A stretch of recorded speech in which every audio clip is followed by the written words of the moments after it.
Hi, this is Mike Lurcock with the first of 3 articles about raising funds for your new business. So here we're going to talk about the business plan.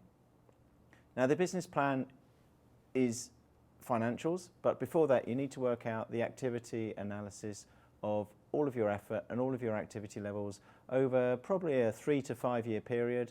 Month by month is typical. So you need to work out how much resource, how much sales effort, the number of people you're going to need, the number of units you're going to produce, the number you're going to have in stock and what you're going to deliver month by month.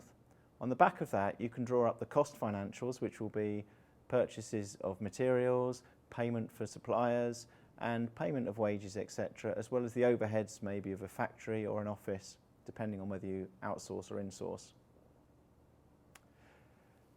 The monthly detail will show a pattern, of course, that a growth phase in the first 1 or 2 years, and in that time your revenues will start not in the first month, but they will gradually grow, one hopes. This month by month schedule will show a net cash flow position, which in the first months will be negative, and hopefully as the revenues start to overtake costs, at some point you'll have that magical break-even month.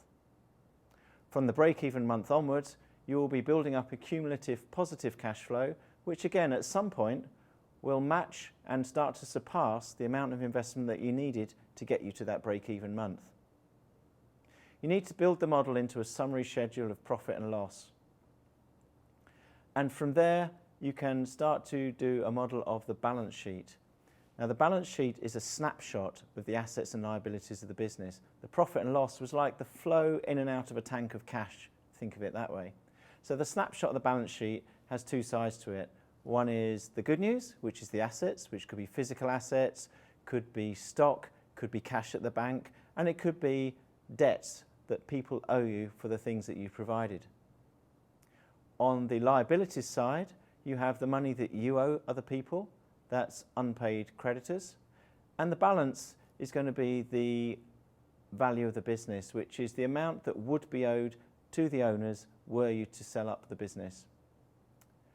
Now, these spreadsheets will drive the business plan, but there's a few hints to bear in mind for the text around those spreadsheets. Try not to put in, as always, too much business terminology. Think of it as something that you could sit down and talk to someone that doesn't understand about business with. Use short sentences, use plain English, and have a degree of realism. It's of no interest at all to any investor to see a business plan that has this exponential growth that they really don't know if it's ever going to be attained.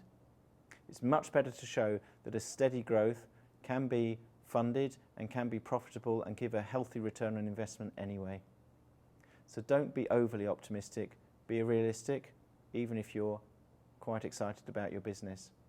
So good luck, and I hope that the totals add up properly.